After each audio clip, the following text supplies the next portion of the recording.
Namaste, beautiful mamas. It is time for some prenatal yoga, and I am thinking about all of our beautiful mamas who have just joined maternal. Welcome. I need to find out how far along you are in your pregnancy. We've got a few mamas who are getting close to their due time, and we'll have more maternal babies due soon.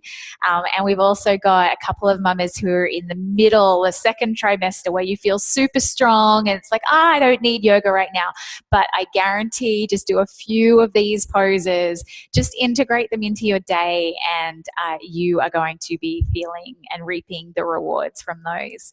This is also the time where we just want to keep practicing and rinsing, repeating all of these little poses that I pepper through the yoga practice, because these are the poses you will come back to and that will serve you through your labor as well. And I got another really awesome piece of feedback from one of our maternal mamas that had a baby a couple of weeks ago, that she went into labor knowing she had these, she didn't realize she was going to use all of these poses, but then when she was in labor and she's like, oh, now I get it. This is why we do rocking cobra. This is why we do right angle wall stretch. This is why we do child's pose. And she did them, and they helped her so much through the labor. And she gave birth to her beautiful little baby boy. And then there was another one who gave birth to a little baby girl, and both of them had very similar feedback. So I offer that to you just as encouragement to motivate you to keep on going, even if it feels like, oh, I don't really need this today. This is about creating muscle memory in your body so that it remembers, your body remembers what to do once you're in labor, because you may not mentally, your executive function may not be in full operation once those contractions really kick in. You'll be out of that executive function. So it won't be like, oh, I should do the right angle wall stretch now. Like, that's not going to come up for you.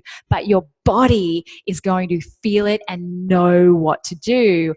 And you'll find yourself intuitively going into all of these yoga poses without at the time necessarily realizing that you're doing yoga.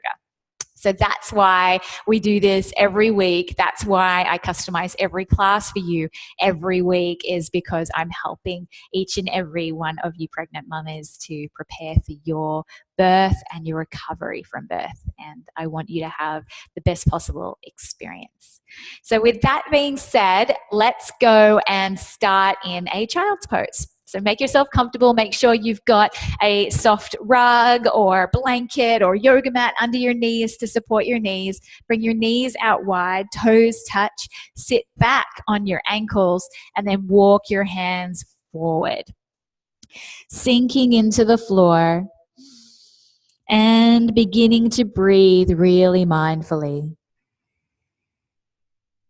Maybe Ujjayi breath is your breath of choice today, which means you're breathing in and out through your nose and listening for an audible whisper in the back of your throat.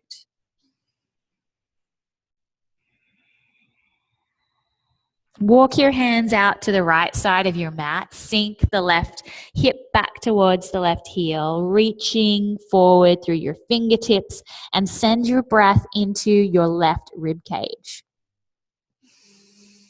Feel the rib cage expand, fanning out with your breath in, and then feel it contract with your breath out.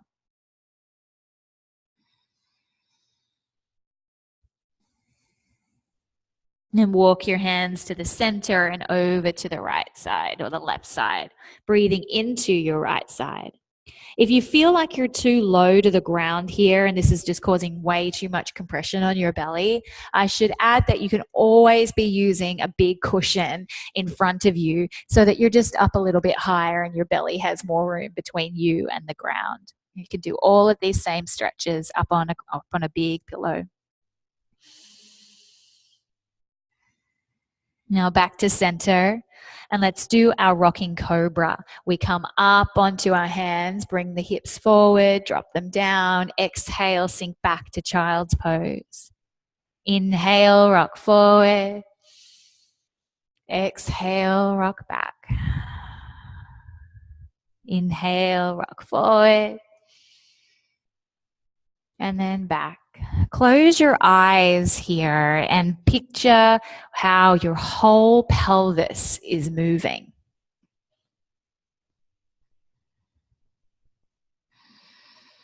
Can you feel it rocking forward and then rocking back, rocking up and down? Sits bones coming closer together as you move forward, sits bones spreading apart as you move back.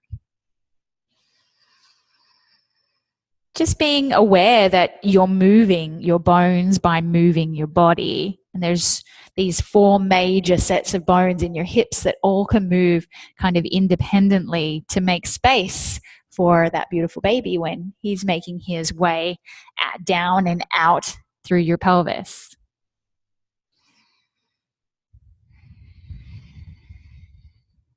And come back to hands and knees. Let's get rid of that cushion if you have it. Do some cat-cows here, lifting the tailbone and dropping the tailbone.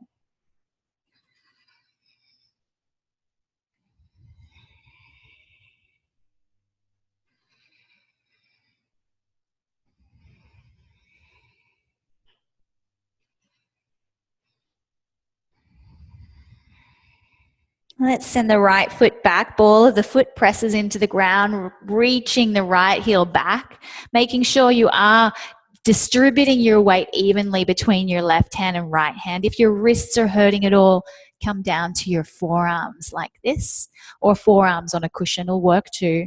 Keep reaching that right heel back, then tuck the tailbone down, lifting the heel up in line with your hips. Making sure your toes are pointing directly down at the floor, not out to the side or in, directly down. Breathe here into this shape. And then bring the knee down. Left leg goes back. Ball of the foot presses into the ground, reaching the heel back. Crown of the head reaches forward. Drop that tailbone. You're tucking it under so that we can lift in the pelvic floor to lift the leg. So that we're not using these abs to lift the leg because we don't want our to kind of encourage any ab separation by overworking that kind of superficial layer of abs. Keep those toes pointing down at the floor. Keep breathing, reaching the crown of the head forward and the heel back. Knee comes back down to the floor. Right leg goes back again. Ball of the foot presses into the floor. Tuck the tailbone. Lift the heel. If you feel like you've got your balance and want to reach the left hand forward, we'll turn this into opposite arm and leg extensions. Take a couple of breaths here and then left hand down, right knee down, left leg back, reaching the heel back, crown reaches forward. Tuck the tailbone, lift the left leg, keep those toes pointing down at the ground, not pointing the toes. I see so many pictures of online yoga and like those kind of stock photography of women doing yoga and they've got their toe pointed. Don't do it when you're pregnant. It's a recipe for getting leg cramps. Take a couple of breaths with your right hand lifted if you're feeling balanced. And then right hand comes down, left knee down. Now you can move with your breath. Ball of the foot presses into the floor, heel reaches back. Breathe in as you tuck the tailbone, lift the leg. And then exhale as hand comes down, knee comes down. Inhale, leg goes back, tuck tailbone, reaching arm and leg at the same time. And then exhale, hand and leg come down. So let's do 4 more of those. If you don't feel like the arm is serving you, then just keep your hands on the floor or your forearms on the floor and just do the legs. But make sure you tuck that tailbone each time.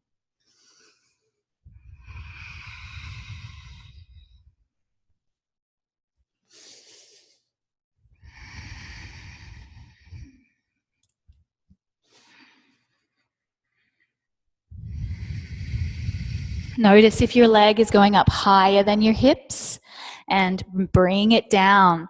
The slower and the more in line with your hips that you can move, the deeper this is going to go into your core muscles and the more work, the more results you're going to be achieving.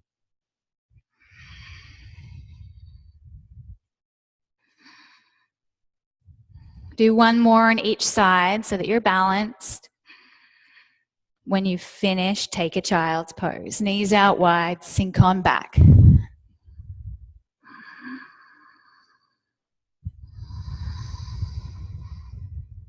We'll take a down dog next. Coming up to your hands and knees. Hands are in line with your shoulders. We'll come up onto the balls of your feet. Send your tailbone up towards the ceiling. Lift up your heels. Bend your knees. Send your hips up a little higher. And then drop your heels down towards the floor. If this all just feels like too much right now, come back to a child's pose. Otherwise, take 4 more deep breaths here. Coming down onto child's pose at any point.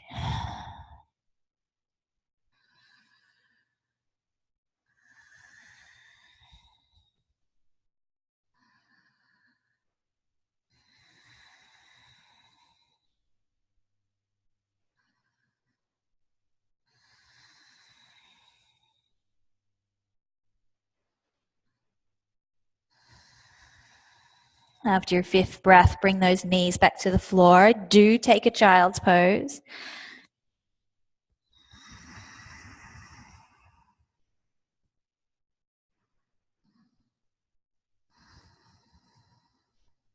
And come back up to your hands and knees.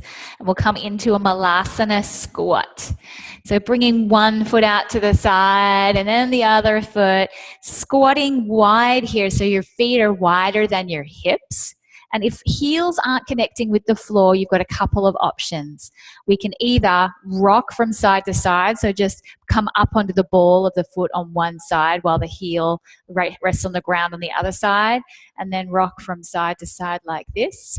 You're getting a lot of good value out of this pose by rocking side to side.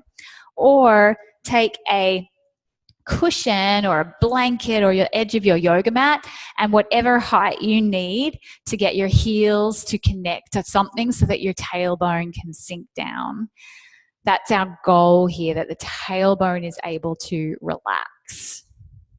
Hook your arms inside your legs and press your legs in against your arms while you're pressing your arms back against your legs. You're creating resistance with your arms and your legs pressing against each other. And by doing that, you can probably feel the stretch inside your adductors here, inside your inner thigh. We want to also see if we can take that tension or take that resistance all the way into your pelvic floor, so that as you press your arms into your legs into your arms, you can take a lot of attention into your pelvic floor and lift it. Can you feel it lift when you ask it to lift? And can you then allow it to also relax when you tell it to relax?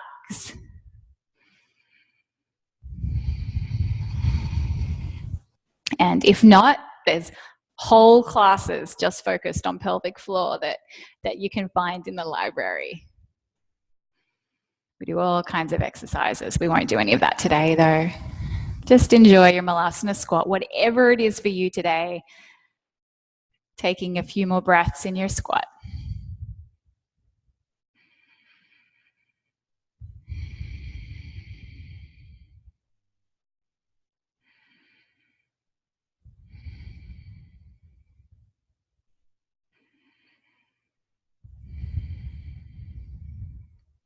And then we're going to come to standing. So move your prop out of the way if you had your feet on top of something.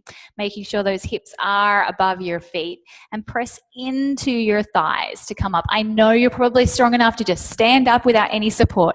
I want you to practice supporting yourself.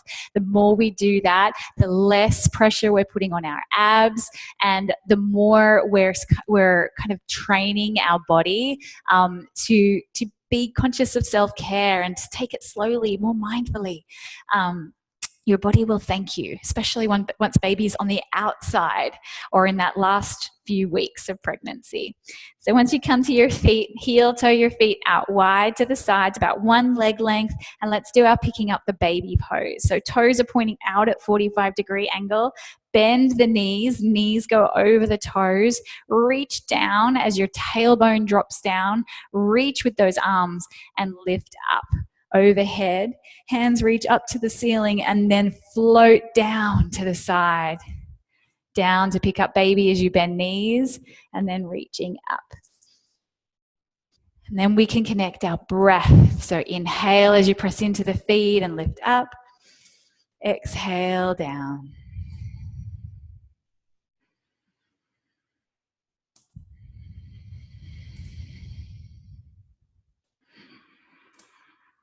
We're doing 10 of these today, but Ali, or who else is in their due time or third trimester? I'm trying to think of who else. I want you to be doing 30 of these today, okay? 30 a day in your third trimester, 10 a day in your first and second trimester. Once you've finished your 10, stay in your goddess pose. So knees are bent. You may want to heel toe those feet out a tiny bit wider. Drop that tailbone down. Lift the heart. Hands out to the sides in some sort of mudra. So an offering with your hands, a symbol with your hands. You can just have your palms open to the ceiling. Feel yes in your hands as you do that, as you notice the burn creeping into your thighs. Or try the chin mudra, your fingers, your index finger and your thumb connecting with each other. Or try the yoni mudra, your index finger and your thumb coming together. Let's see if you can see that. And then holding that there above your second chakra, above your cervix.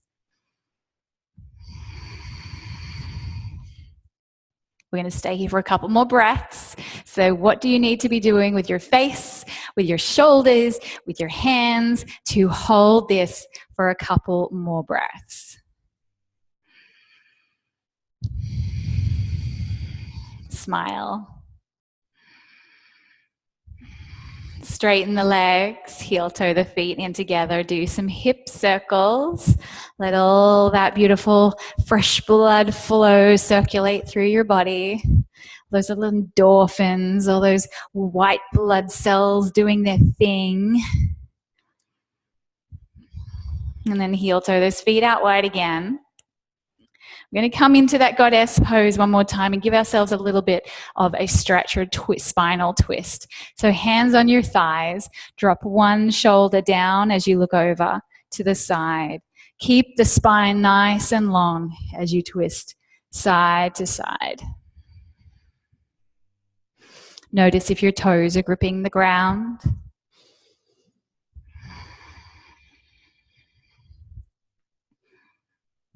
And what we're going to do is experiment with coming back into the goddess pose.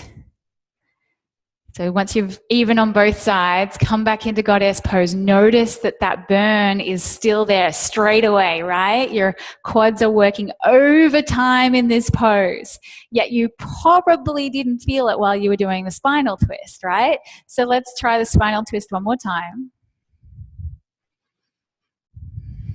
So there's a couple of things going on. Obviously, your posture has changed, so there's not the same pressure in your thighs.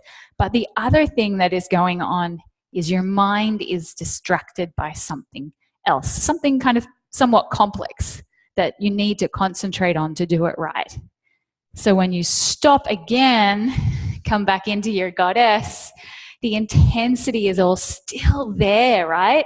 It hasn't gone away, but your mind became distracted and was doing something else. So this is what some of these yoga poses really offer us, is an opportunity to give the mind a chance to focus on something that is good for us, good for our body, rather than fixating on, ooh, that sensation in your thighs.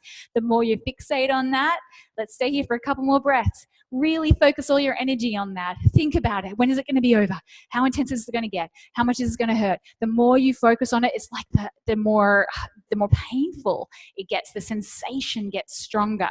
So if we take our mind off it, not by forgetting that it's there, but by keeping the mind occupied and not fixating on the sensation, then we can get through it, right? Straighten the legs, heel toe those feet back together again. The point here, though, is not to be out of your body, do your hip circles, but to be in your body, feeling what you feel. The mind is still very much in the body. We're not letting the mind kind of take a vacation to forget about the pain, because we want to stay conscious. We want to stay in the body while we're birthing our baby. Let's heel toe those feet out wide again. Oh, but first grab a prop of some description that looks like a block. If you have a block, let's put that out in front of us in the middle of where we're going to do a wide-legged forward fold. If you don't have a block, then a little coffee table like this guy, or just any book or any kind of pillow that looks that high is going to suffice. So we'll bring the legs out really wide as one leg length. Toes are pointing straight ahead this time, not out to the sides. Hands on your hips. Give your hips a little shimmy so you feel like they're in center. Lift the chest. And then bring the chest towards me, towards the camera. And then find that block. Once you've found the block, I want you to begin to move your chest towards the floor until your hamstrings say, you've got enough, like the brakes go on. Once those brakes go on, I want you to stop. We don't want to overstretch because of all that relaxing in your body. And we want to then let the head hang heavy. So for some of you, you're going to still be up here and you're just going to drop your head. Some people are going to come down towards the block and drop their head. Some people will have their hands on the floor. Just be aware of the fact that if you are feeling more flexible than you were before you were pregnant, then just kind of be conscious of how you might need to pull back slightly from this stretch being deeper. So it's not about how deep we can go. This is just about letting the head drop down and hang heavy while the hamstrings kind of hold the brakes for us. You may even want to bend your knees slightly. If you feel any kind of pulling in your lower back or your lower back is rounding, then bend those knees. That's not what we're going for here. This is not about rolling the lower back. This is about letting the head hang. Releasing the shoulders, releasing the neck. While we're letting a whole bunch of beautiful endorphins rush into the backs of your legs.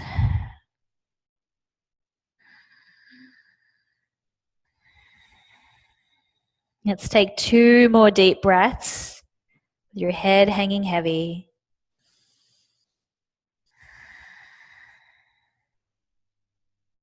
After your next breath in, press into the block or the coffee table or whatever it is to lift your chest up. Heel toe the feet in under your hips. Bend your knees, press your hands on tops of your thighs and stand on up. Adjust. Then grab hold of that block if you've got it. If you don't have the block, you have a cushion or a ball or a book, something that you can squeeze between your legs up here in the middle of your thighs. And we'll just do one chair pose. Bending into the knees, but not sending the knees over the toes. So we're not doing this. We're bending the knees, and as we bend the knees, we're anchoring that tailbone down and sending the bum back as if we're sitting on a chair. All right. And the chest moves forward to be the counterbalance, right? So it's not just if we did that, if we send the bum back without sending the chest forward, we're going to fall back into our heels. So we send the bum back and the chest goes forward as a counterbalance, right? Knees are above your ankles.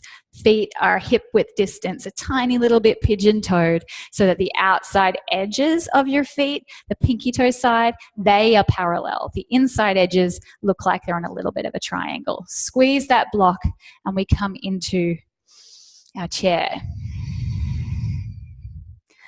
Once you're in the chair, reach those hands out in front of you.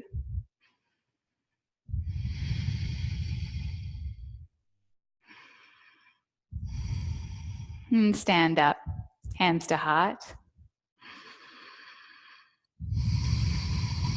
Bend the knees, bum goes back, hands are still at your heart, or reach forward.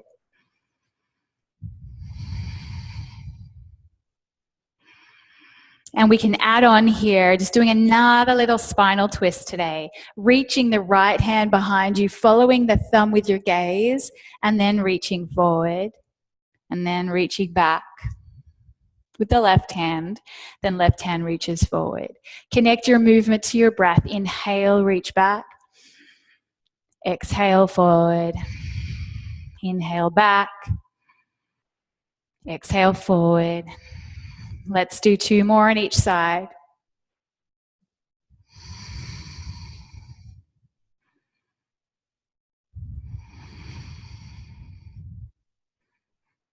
Keep squeezing that block, sending the tailbone down towards the floor.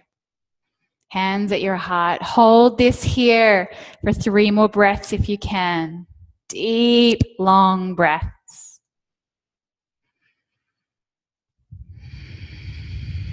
Smile. Wiggle your toes. Wiggle your fingers. Think about something funny.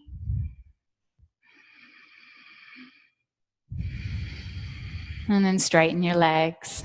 Release the block. Get rid of that.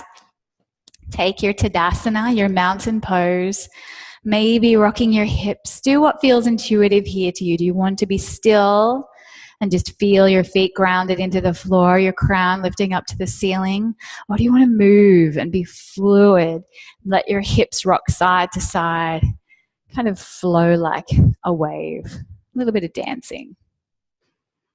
I have friends that teach yoga classes that are pretty much just all dance for mamas. Dancing can get a baby out very, very effectively. Are you moving or are you still? What feels right in your body right now?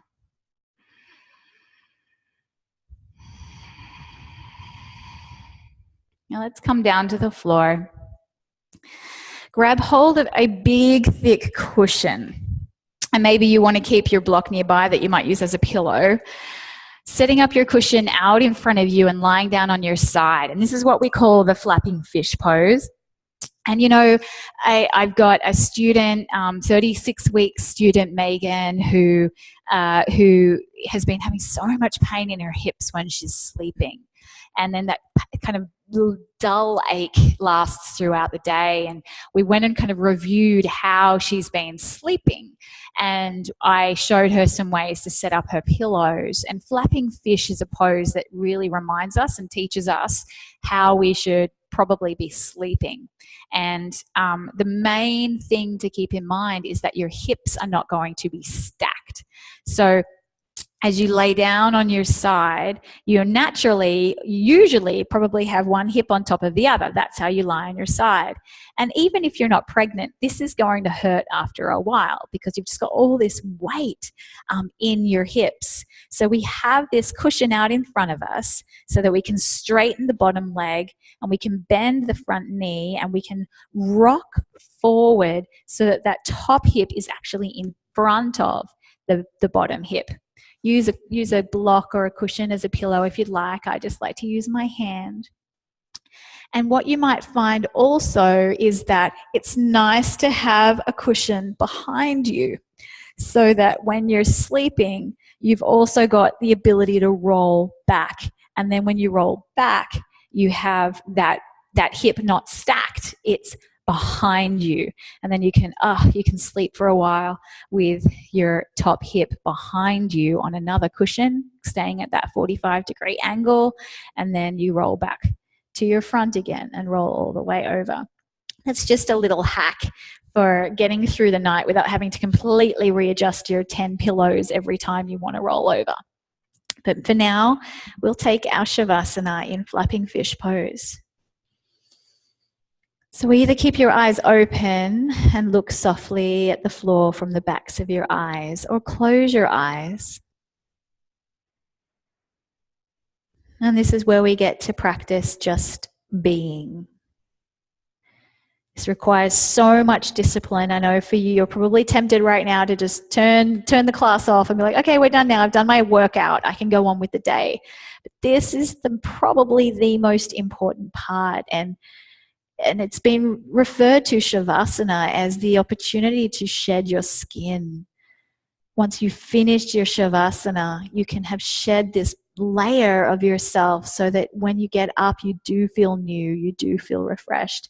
If you haven't taken the time to shed your skin when you move on through your day after your yoga practice, then that tiredness or that need to stop and restore is going to hit you. If you push through it, it's not going to feel good in the long run. We have to have that yin and yang. We have to have action and inaction in our lives in balance.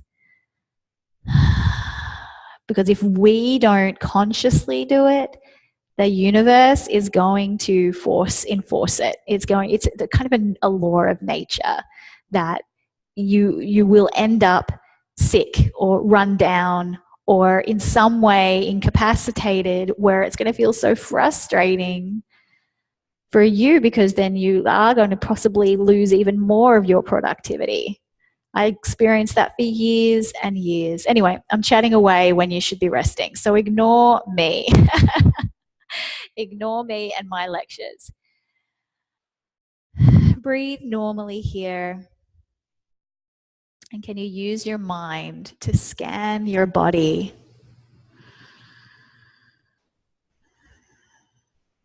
From your toes up through your feet, your ankles. Attention in your calves. How do your calves feel? And this is not about good or bad. It's just about observing. They feel relaxed. How does your knees feel? Oh, one of my knees is a bit achy. Like just kind of being aware of what these things are and knowing that there's something we can do about all of it. But first we just have to accept it and know it. How do your hips feel? Feel your hips. Just feel them with your mind, with your attention. Send your breath into your lower back and your lower belly. Into your chest.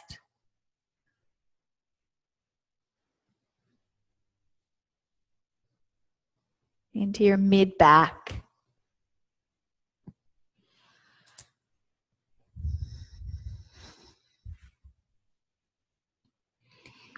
Into your shoulders.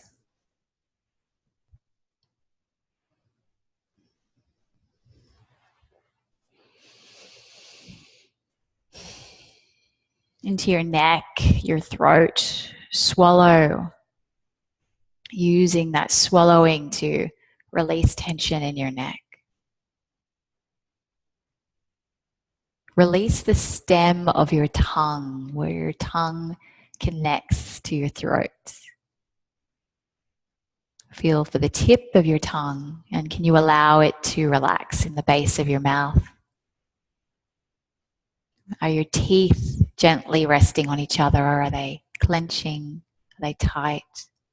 How's your jaw feel? Can you do some tiny little circles with your jaw in one direction and then tiny little circles with your jaw in the other direction, maybe side to side, just tiny movements, micro movements, not big exaggerated movements. And smile if you're not already. Feel your face release and relax. Take your attention to the back of your head and the crown of your head. And then allow your attention to scan from your crown all the way down through your body, all the way to the tips of your toes. A wave of calm just washing over you and your baby.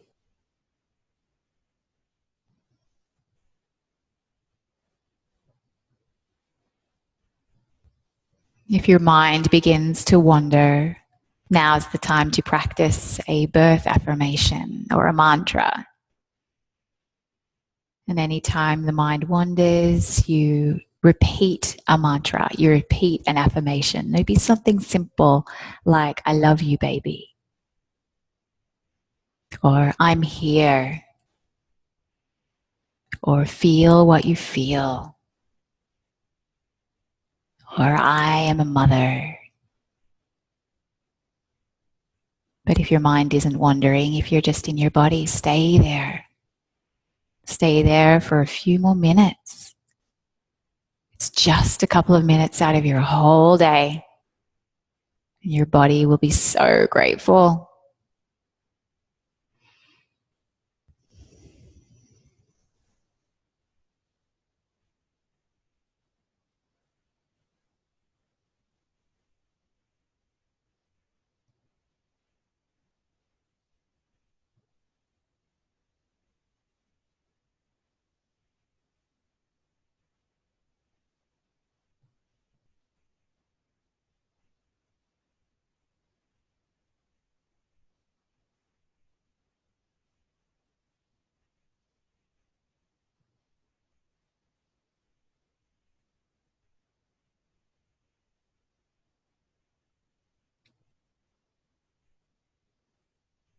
If your mind has wandered, bring it back to your body, back to baby. Not worrying about baby, not thinking about baby, just focused on baby, focused on yourself.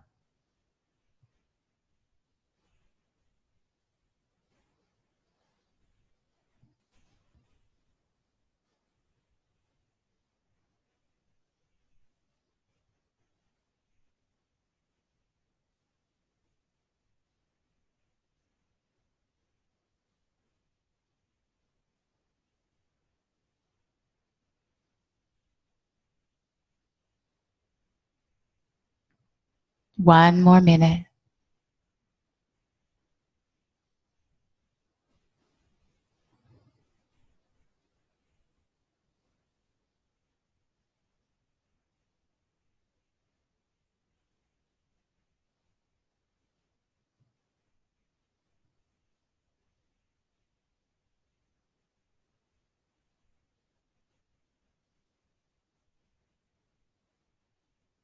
And as we get to the end of this minute with ourselves and our baby, I'd like you to think of a song you'd like to mentally sing to your baby, just mentally in your mind, a nursery rhyme or a love song,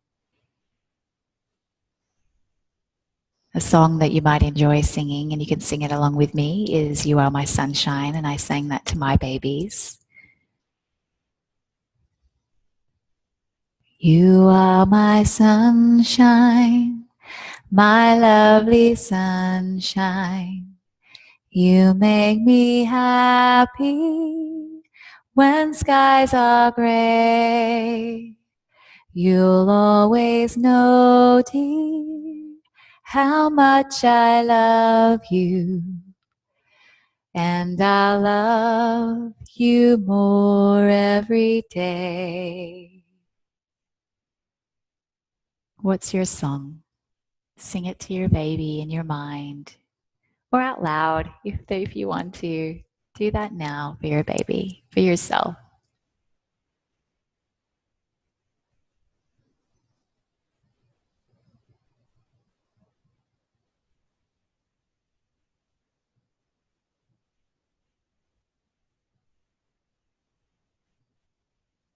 And just witness how that makes you feel.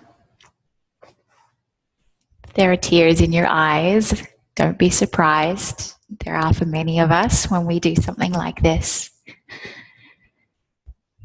So you can stay in your flapping fish for a few more minutes if you're feeling really comfortable and relaxed, or make your way up to your bum, taking your time to come to a seat. Put your hands onto baby. Send him or her a little namaste. They love this time you're spending devoted and dedicated to them. I encourage you to do it as often as possible. And I appreciate you spending some time with me, and that hopefully I've been able to create some special time for you to bond with your baby and feel better in your body and keep yourself in balance. And with that, I'll say namaste.